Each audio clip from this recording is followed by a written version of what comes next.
Hi అందరికీ. అందరెలా ఉన్నారు? నేనైతే బాగున్నాను. మీరు బాగుండాలని మనస్ఫూర్తిగా కోరుకుంటున్నాను. చాలా రోజులవుతుంది గదా! ఛానల్‌లో వీడియోస్ అప్‌లోడ్ చేయక.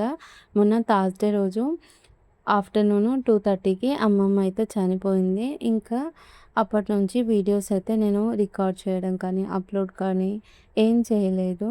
ఇంకా నిన్న మొన్నటి దాకా అటు ఇటు తిరుగుడే అయిపోయింది. ఈరోజు అంటే సోమవారం రోజు ఈవినింగ్ 5:00కి మా ఇంటికైతే వచ్చాను. తర్వాత మంగళవారం రోజు ఈ వీడియోకి ఎడిటింగ్ చేసి వాయిస్ అయితే చెప్తున్నాను. అమ్మ వాళ్ళ ఇంటికొచ్చాను గదా! రోజు వీడియోస్ అయితే రికార్డ్ చేసి అప్‌లోడ్ చేయాలి అనుకున్నాను. ఇంతలోనే అమ్మమ్మ అయితే చనిపోయింది. మళ్ళీ రిటర్న్ అయితే మా ఇంటికొచ్చేసాను. సోమవారం రోజు అమ్మ వాళ్ళ ఇంటికి పోతే, థర్స్‌డే రోజు నైట్ మళ్ళీ అక్క వాళ్ళ ఇంటికొచ్చి అమ్మమ్మ సావుకి, మూడొద్దులకి పోయి మళ్ళీ ఇంటికైతే వచ్చేసాను. అయితే ఇది వెడ్నెస్‌డే రోజు తీసిన వ్లాగ్ అని చెప్పాను గదా! ఆ రోజు నాకు చాలా పనులుండే. అందుకే మార్నింగ్ రొటీన్ అయితే రికార్డ్ చేయలేదు. 10:30 తర్వాత వీడియో అయితే రికార్డ్ చేయడం స్టార్ట్ చేశాను. ఇంటి దగ్గర అన్ని పనులు అయిపోయిన తర్వాత పెదనాన్న వాళ్ళ ఇంటికైతే వచ్చాను పిల్లల్ని తీసుకొని. ముందైతే ఈ వ్లాగ్‌లో ఏం జరిగిందో చెప్తాను. ఆ తర్వాత వచ్చే వ్లాగ్స్‌లలో అమ్మమ్మ ఎలా చనిపోయింది, ఏంటి అవన్నీ అయితే షేర్ చేస్తాను.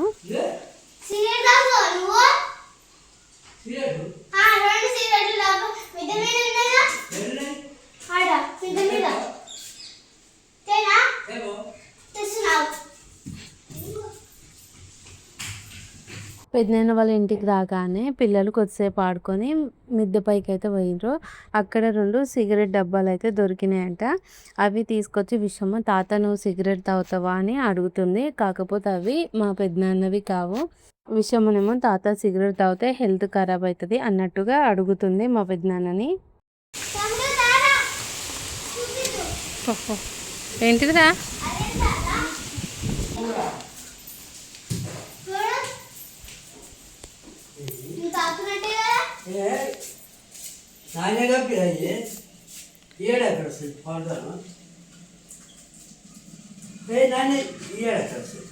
అక్కడ వస్తే కాదు, నువ్వు తాగుతున్నావా అని అడుగుతుంది.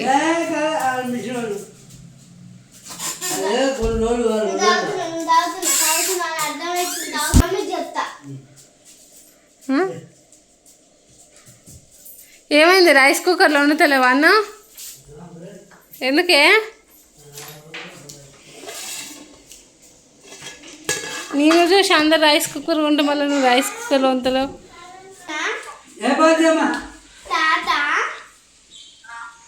సిగరెట్ తాగుతుండు. తాత సిగరెట్ తాగుతుండు. పెద్ద తాత రెండు డబ్బాలు దొరికినాయి. మిద్దె మీద నాకు 2 డబ్బాలు దొరికింది సిగరెట్. మిద్దె మీద నాకు 2 డబ్బాలు దొరికింది సిగరెట్. 2 డబ్బాలు దొరికింది సిగరెట్. మిద్దె మీద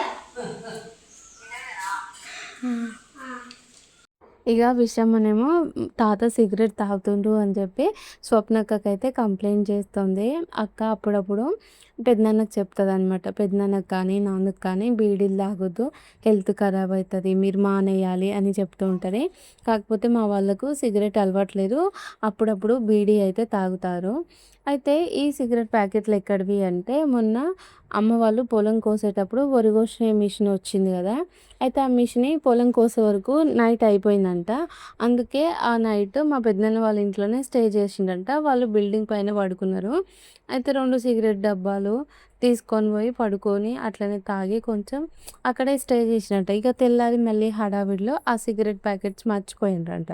ఇక అవి పెద్దనాన్న కూడా ఇప్పటివరకు చూడలేదు.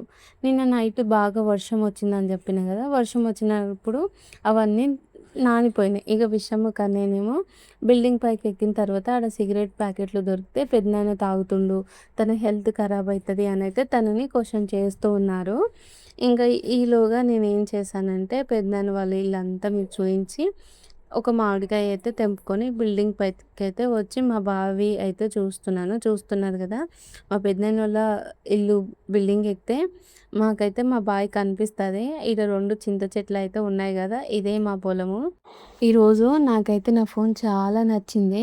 ఇప్పుడు మా పెద్దనాన్న వాళ్ళ బిల్డింగ్ ఎక్కితే మా పొలం కనిపిస్తదని చెప్పినా గదా! నేను మా చింత చెట్లని జూమ్ చేస్తూ చూపిస్తున్నా గూడా క్లియర్‌గా ఫుటేజ్ అయితే కనిపిస్తుంది. ఈరోజు నా ఫోన్ నాకు చాలా బాగా నచ్చింది.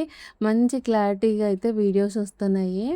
ఇది చాలా పెద్ద ఫోనే. కాకపోతే ఇంట్లో చీకటిగా ఉండడం వల్ల కొంచెం హెచ్‌డీ క్వాలిటీ రాదు. ఇలా బయటికొచ్చినప్పుడు సూపర్ క్వాలిటీ అయితే వస్తది. చూస్తున్నారు గదా! ఎంత జూమ్ చేసినా గూడా మంచిగా మా చింత చెట్లయితే కనిపిస్తున్నాయి. అంతవరకు వీడియో అయితే జూమ్ చేయొస్తుంది. ఇగ మా పొలం దగ్గర ఎవ్వరున్నా సరే మాకు మా పెద్దనాన్న వాళ్ళ బిల్డింగ్ ఎక్కితే ఊకనే వాళ్ళైతే కనిపిస్తారు. ఒక్కొక్కసారి మా అమ్మ వాళ్ళు పొలానికెళ్ళి ఇంటికి రావడం లేట్ అయినా, తర్వాత వాళ్ళు ఏం చేస్తున్నారని తెలుసుకోవాలన్నా గూడా మేమైతే ఇలా బిల్డింగ్ ఎక్కుతాం. అంతా మా పొలము కనిపిస్తది. ఇగ చుట్టుపక్కల మా ఊరైతే నేను చూపిస్తున్నాను. ఇగ ఈడికి రాంగానే విషమ్మ ఫ్రెండ్స్ అయితే వచ్చిండ్రు. ఒక ఆమెనేమో మా జాను, చిన్నారి, బిట్టు విషమ్మ ఫ్రెండ్స్. ఇగ చూస్తున్నారు గదా! మా ఇల్లు. ఇది జూన్ 2కైతే ఈ వీడియోకి వాయిస్ అయితే చెప్తున్నాను. ఇప్పటికే ఇందిరమ్మ ఇల్లు రెండో విడత అయితే రిలీజ్ అయింది గదా! ఇప్పుడు 8:30 అవుతుంది. ఇప్పటి వరకు ఎలాంటి ఇన్ఫర్మేషన్ లేదు మాకు. మా వాళ్ళకు ఇల్లొచ్చిందా? రాలేదా? అని జెప్పి అమ్మ, నాన్న గూడా కొంచెం టెన్షన్ పడుతుండ్రు. దేవుడి దయ వల్ల ఇందిరమ్మ ఇల్లొస్తే మా వాళ్ళు రిలాక్స్‌గా ఉండొచ్చు. ఎలాంటి అప్పు జేయకుండా ఇల్లయితే కట్టుకుంటాము. కాకపోతే మరి ఎట్లనో ఏమో తెలీదు. ఏందంటే ఇప్పుడు మనకు వచ్చిందంటూ వెంటనే తెలుస్తది. రాలేదు కాబట్టే మాకింకా తెలియట్లేదు అని అయితే నేను అనుకుంటున్నాను. చూస్తున్నారు గదా! మనం అవసరం లేని వాళ్ళకి అన్నీ ఇస్తారు. అవసరం ఉండి ఇదే వాళ్ళ జీవితం అని అనుకున్న వాళ్ళకి కొన్ని రావు అవంతే. ఇక చూద్దాం మరి రేపటి నుంచి ఎట్లయితదో ఏమో!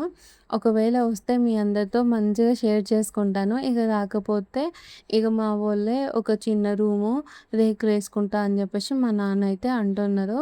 ఇక పెదనాన్న వాళ్ళ ఇంటి దగ్గర నుంచి ఇంటికైతే వచ్చాను. ఈలోగా మా అమ్మ అక్క కోసము ఎచ్చాలయితే చేస్తుంది. డెలివరీ తర్వాత అందరూ ఈ ఎచ్చాలయితే తింటారు కదా! దీంట్లో సొంటి పిప్పల్లో ఏమో అంటారు. దాంట్లో చాలా ఒక 3, 4 రకాలుంటే వాటినైతే పౌడర్‌లా చేసి కొంచెం వాటర్ కలుపుకొని ముద్దల్లా చేసి అన్నం తినే ముందయితే వేసుకుంటారు. దిక్కులు లేవు అయిపోయినాయి తడువు పనులు వస్తలేవు ఏమొస్తలేవు నడువురి మనం ఏం చెప్తుంది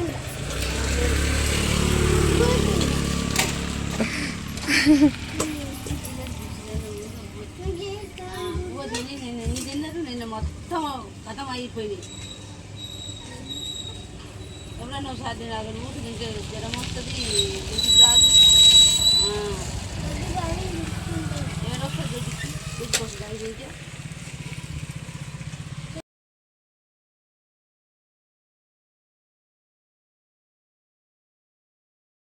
అదే మరి తాతమ్మని అంట గుడ్లు తెస్తావా? చేస్తావా ఎప్పుడు చేస్తావా పోయి ఎగ్ అంటే తెస్తావారా? ఎందుకు?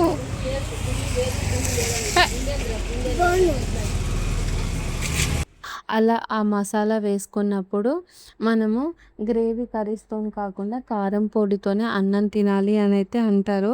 ఆ మసాలాలు హెల్త్‌కి చాలా మంచిది. డెలివరీ తర్వాత వేసుకుంటే మనకు బలాన్ని ఇస్తాయి. అవి వేసుకోకపోతే అంత బలంగా ఉండలేము అని చెప్పి మన పెద్దవాళ్ళైతే నమ్ముతూ ఉంటారు. మరి మీలో ఎంతమంది డెలివరీ తర్వాత ఈ మసాలాలు వేసుకున్నారో కామెంట్ అయితే చేసి చెప్పుర్రి. కొందరైతే 10 డేస్ వేసుకుంటారు, 15 డేస్ వేసుకుంటారు. రోజు 2 ముద్దలైతే వేసుకుంటారు. నేనైతే విషం అప్పుడైతే ఈ మసాలాలు వేసుకున్నాను కానీ కన్నయ్య పుట్టిన తర్వాత ఈ మసాలాలు అయితే వేసుకోలేదు. నాకప్పుడు అంత టైం కూడా లేకుండే. 3 మంత్స్ తర్వాత వెంటనే బీహార్‌కి వెళ్ళిపోయినాము. విషమ్మ పుట్టినప్పుడు ఒక 5 డేస్ వరకు నేను ఈ మసాలాలు అయితే వేసుకున్నాను. అప్పుడు కూడా అమ్మ ఇలా పౌడర్ చేసి 5 డేస్ వరకే ఈ మసాలాలు అయితే వేసింది. సేమ్ అక్కకు కూడా 5 డేస్ వరకే వేస్తానైతే చెప్పింది. ఇక అమ్మకి ఎప్పటి నుంచో ఇక్కడ చికెన్ పకోడీ అడుగుతున్నారంట. కానీ మా అమ్మకేమో చికెన్ పకోడీ ఎలా చేయాలి ప్రాసెస్ అయితే ఏం తెలీదు. ఇక నేను ఎట్లాగో ఎండాకాలం వస్తాను కదా, నాతోని చేపిద్దామని చెప్పేసి ఇన్ని రోజుల వరకు మా అమ్మ అయితే ఆగింది. కానీ ఈరోజు ఈ చికెన్ పకోడీ చేసిన కదా, ఫస్ట్ టైం అని చెప్పేసి అమ్మకైతే ప్రాసెస్ ఏం చూపించలేదు. ఎందుకు అంటే చాలా రోజులే ఉంటాను కదా, ఒక 10 డేస్ వరకైనా ఉంటాను. ఒక 2 డేస్ నేను చేసిన తర్వాత ఆ చికెన్ పకోడీ మంచిగా సేల్ అయితే అమ్మకు కూడా రోజు చికెన్ పకోడీ చేయాలనే ఇంట్రెస్ట్ వస్తుంది అని చెప్పి నేను ప్రాసెస్ అయితే 2 డేస్ తర్వాత చూపిద్దాం అనుకున్నాను. అదే మా కొంప ముంచింది. నేను ఆ రోజే అమ్మకి ఈ ప్రాసెస్ మొత్తం చూపిస్తే బాగుండేది. నా కోసం అమ్మ ఈ చికెన్ పకోడీ చేయకుండా ఎప్పటి నుంచో ఆగుతుంది. అప్పుడప్పుడు ఇక్కడ అడుగుతున్నారంట. ఒకరు ఇద్దరు అడిగినప్పుడు లేదు అని చెప్తే మంచిగా ఉండదు కదా. ఆ కొత్త రెసిపీ అనేది మనం అమ్ముతుంటే వాళ్ళకి నచ్చి మనం కూడా కొంచెం ఎంతో అంత ₹1 అయినా సంపాదించుకోవచ్చు కదా. అందుకే అమ్మ ఒక 3-4 మంత్స్ నుంచి అడుగుతుంటే మా బిడ్డ వచ్చినాక నాకు నేర్పిస్తుంది, అప్పుడు నేను మీ అందరికీ చేసి పెడతాను అయ్యా అని అయితే చెప్తుందంట. నేను కూడా కొంచెం ఆలోచించలేదు.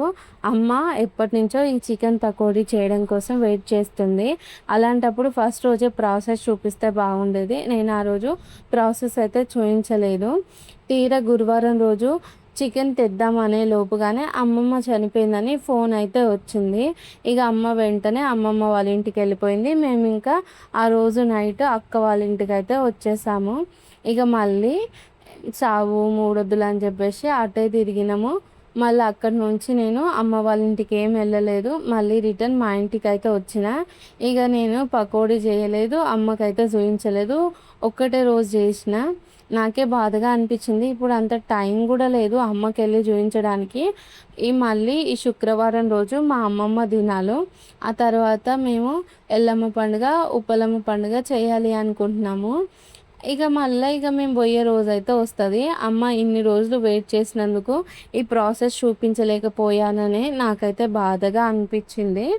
ఇక ఈ చికెన్ పకోడీలో ఏమేమి వేసానంటే ఫస్ట్ ఏమో కొంచెము పసుపు, నిమ్మరసము వేసి అల్లం వెల్లుల్లి పేస్ట్ వేసి కలిపేసిన తర్వాత 2 స్పూన్స్ కార్న్ఫ్లోరు, 2 స్పూన్స్ మైదా, తర్వాత గరం మసాలా 1 స్పూను, ధనియా పొడి, జీరా పొడి, మళ్ళీ తర్వాతనేమో కొంచెం కారము, సాల్టు, మళ్ళీ పసుపు అయితే వేసుకొని అన్నీ కలిపిన తర్వాత మళ్ళీ కొంచెం ఒకటి ఎగ్ కొట్టి దాంట్లోనే ఫుడ్ కలర్ వేసి అంతా చికెన్ పకోడీకి ఇలా కలిపేసి అయితే పెట్టాను. ఒక హాఫ్ అన్ అవర్ తర్వాత అమ్మ అయితే చికెన్ పకోడీ వేయడానికి ఆయిల్ అయితే వేడి చేస్తుంది. పకోడీ ఎట్లా కలిపినా అట్లా కలపరాదమ్మా. అంత చిన్న జ్యూస్ పట్టదు దాని ముక్కలకి. మా అమ్మ అయితే ఆ పకోడీ కలపమంటే మళ్ళీ అప్పల పిండి కలపమంటేనేమో మొత్తం చేతి మొత్తం పెడుతుంది. చికెన్ కలపమంటేనేమో ఆ చేతి పెడతలేదు, మొత్తం అంటనిస్తలేదు. అమ్మో మా అమ్మో చికెన్ పకోడీ వేస్తుందమ్మ. ఆ ఉప్పు కారం ఉండని ఆ ముక్కలకి అట్లనే.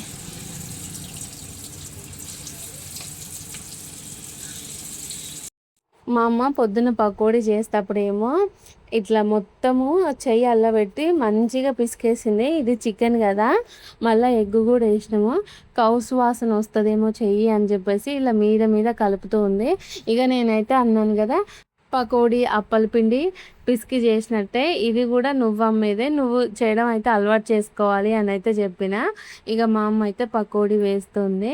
వేసిన తర్వాత అమ్మ ఈ పకోడీని ఎంత సున్నితంగా కలుపుతుందంటే ముక్క విడిపోవద్దంట. మళ్ళీ ముక్కకు పట్టిన పిండి ఉంటుంది కదా, అది కొంచెం కూడా మనం వేడవుతుంటే పిండి వదులుతుంది కదా, అట్లా వదలొద్దంట. అందుకే అమ్మ ఇలా సున్నితంగా ఈ చికెన్ పకోడీని అయితే ఫ్రై చేస్తుంది. నేను చెప్పాను కదా, ఈ చికెన్ 65 ఇది చికెన్ పకోడీ కాదు. పకోడీ అంటేనేమో దాంట్లో మనం బియ్యం పిండి వేస్తాము, దాన్ని వాటర్తో కలుపుతాము. చికెన్ 65 ఏమో ఇలా ఎగ్గుతోనైతే కలిపిస్తాము. అయితే అమ్మ చికెన్ పకోడీ సున్నితంగా ఫ్రై చేస్తుందని చెప్పిన కదా, చికెన్ ముక్కకి పట్టిన పిండి అనేది వదలకుండా అయితే ఫ్రై చేస్తుంది.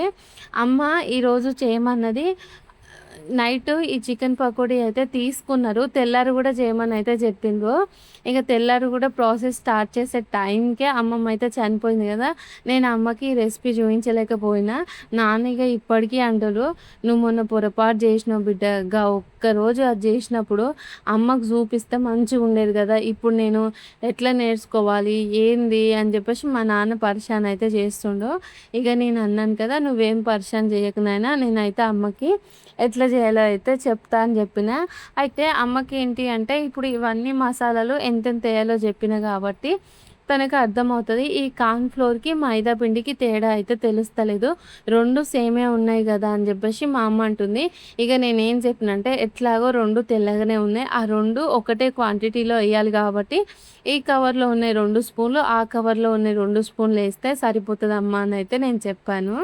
ఇక మా అమ్మ మరి అమ్మమ్మ దినాలు అయిపోయిన తర్వాత మరి పకోడీ చేస్తుందో చేయదో నాకు తెలీదు.